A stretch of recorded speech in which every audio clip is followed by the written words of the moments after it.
U kuni bir tanishim bilan gaplashib qolganimda qandaydir xafa bo'lib menga bir voqeani aytib beryapti. Oldinlari juda ham ochiq-sochiq kiyinib yurar ekan, hozir esa o'ralgan, tavba qilgan va to'g'ri yo'lni tanlagan.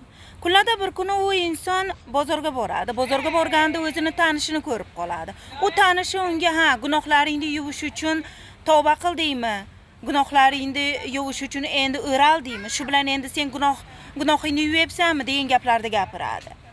Hurmatli shunday gaplarni gapiradigan insonlar, sizmisiz? Insonlarga har xil gaplarni gapirib tanqid qiladigan. Yo sizmisiz?